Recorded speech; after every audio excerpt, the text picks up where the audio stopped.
नमस्कार मंडळी, उपास असो किंवा घरात काही गोड खाण्याची इच्छा, जर अशी मलाईदार घट्ट आणि झटपट बनणारी साबुदाणा खीर मिळाली तर काय मज्जाच येईल।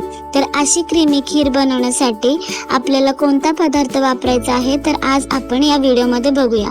गॅसवर कढई ठेवली, त्यामध्ये घालूया 1 चमचा साजूक तूप। यामध्ये बदाम हलके सोनेरी होईपर्यंत चांगले भाजून घेऊयात। आता याच तुपामध्ये आपण घालणार आहोत बारीक शेवई।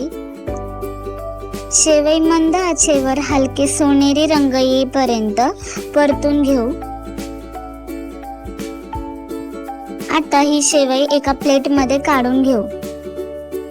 त्यानंतर कढईत पुन्हा थोडं तूप घालून अर्धा कप भिजवलेले साबुदाणा 1 मिनिट परतून घेऊ।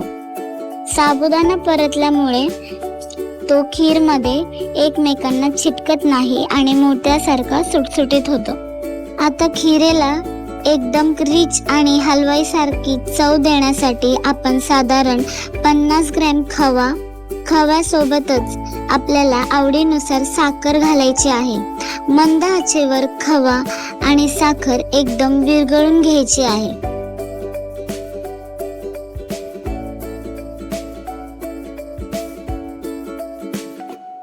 यामुळे साखरेचा रंग हलका बदलतो आणि खीरीला चांगला दाटसरपणा येतो। आपले हे क्रीमी टेक्स्चर तयार आहे। मिश्रण एकत्र झाल्यावर यामध्ये वेलची घालूयात।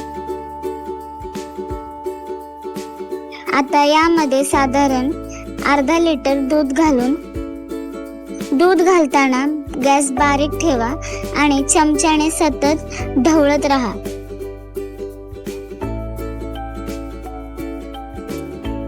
ज्याने आपल्या खव्याच्या गाठी होणार नाही।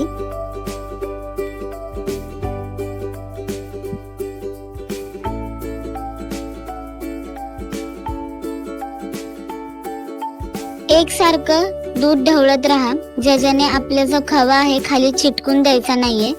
दुधाला एक छान उकळी आली की आपण यामध्ये सर्वात आधी ड्रायफ्रुट्स घालू, त्यानंतर परतून घेतलेली शेवई, मग त्यामध्ये टाकूया परतून घेतलेला साबुदाणा। आता गॅस मंद आचेवर ठेवून ही खीर 5 ते 7 मिनिटं शिजवून घ्यायची आहे, जेणेकरून साबुदाणा आणि शेवई दुधात मऊ होतील।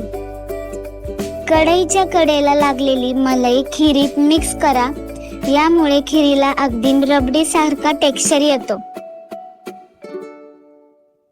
तुम्ही पाहू शकता आपली खीर किती मलाईदार आणि परफेक्ट झालीये।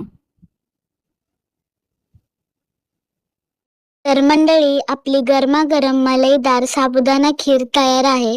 तुम्ही ही खीर गरमागरम खाऊ शकता किंवा फ्रीज मध्ये ठेवून थंडगार रबडी सारखी एन्जॉय करू शकता। तुम्हाला आजची ही रेसिपी कशी वाटली मला कमेंट करून नक्की सांगा। व्हिडिओ आवडला असेल तर लाईक, शेअर आणि सबस्क्राईब करा आणि अशाच पारंपरिक व्हिडिओसाठी आपल्या चॅनलला नक्की सबस्क्राईब करा। थँक्यू।